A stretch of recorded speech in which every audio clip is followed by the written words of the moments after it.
अगर आपने पहला पार्ट नहीं देखा है तो पहले उसे देखिए, लेकिन जैसे ही वह उनसे बात करता है उसे एहसास हो जाता है कि साजिश बहुत गहरी है। उसके आसपास मौजूद कुछ लोग पहले से ही इस प्लान का हिस्सा थे। अब मैक्स खुद शिकार बन चुका था, उसे खत्म करने का आदेश दिया जा चुका था। कुछ सेकंड के अंदर उसका पीछा शुरू हो जाता है। वह अपनी जान बचाने के लिए भागता है। चारों तरफ दुश्मन थे, लेकिन उसके पास हार मानने का समय नहीं था, क्योंकि अगर वह रुक गया तो पूरी दुनिया खत्म हो जाएगी। इसी दौरान उसकी मुलाकात एक एजेंट से होती है। शुरुआत में उसे लगता है कि वह भी दुश्मनों के साथ है, लेकिन बाद में पता चलता है कि वह सच जानना चाहती है। मैक्स उसे पूरी कहानी बताता है। दोनों मिलकर राष्ट्रपति तक पहुंचने का फैसला करते हैं, क्योंकि अब सिर्फ राष्ट्रपति की बायोमेट्रिक एक्सेस ही डच बॉय को रीसेट कर सकती थी। लेकिन राष्ट्रपति तक पहुंचना इतना आसान नहीं था। उनके चारों तरफ दुश्मनों का जाल बिछा हुआ था और समय तेजी से खत्म हो रहा था। पृथ्वी पर हर मिनट के साथ हालात और ज्यादा भयानक होते जा रहे थे। आसमान में काले बादल छा चुके थे। बिजली की चमक लगातार धरती को चीर रही थी। समुद्र उफान पर था और वैज्ञानिकों ने चेतावनी दे दी थी कि अगर अगले कुछ घंटों में डच बॉय को रोका नहीं गया तो जियोस्टॉर्म शुरू हो जाएगा। और जियोस्टॉर्म का मतलब था मानव सभ्यता का अंत। उधर मैक्स और एजेंट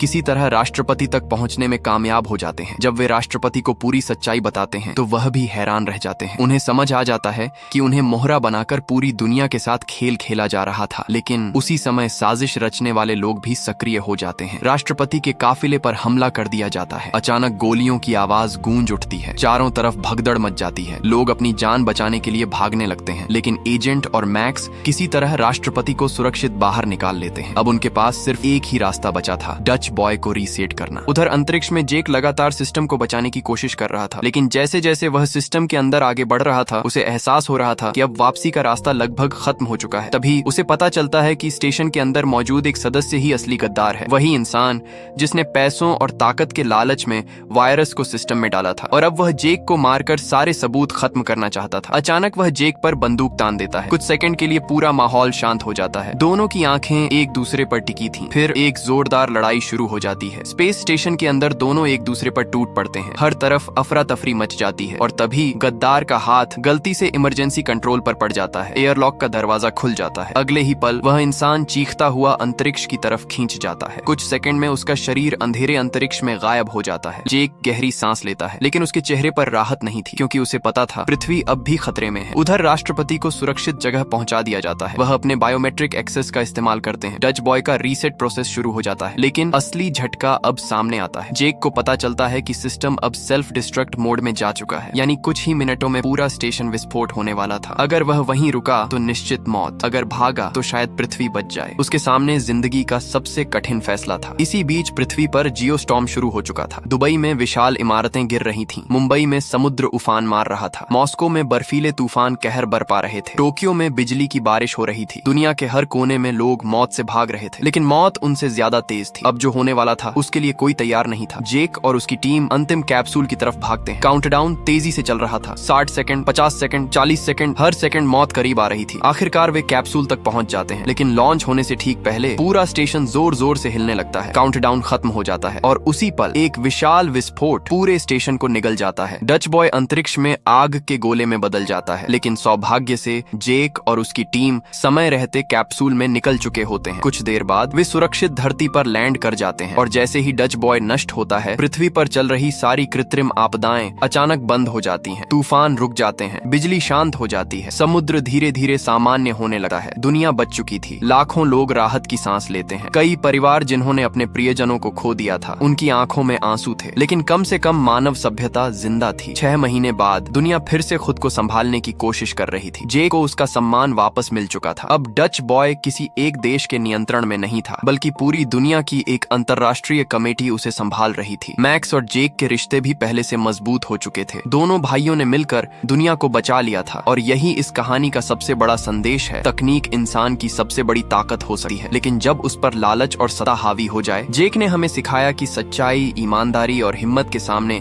कितनी भी बड़ी साजिश क्यों न हो, आखिर में जीत हमेशा सही इंसान की होती है। और इसी के साथ जियोस्टॉर्म की यह रोमांचक, खतरनाक और दिल दहला देने वाली कहानी यहीं खत्म होती है।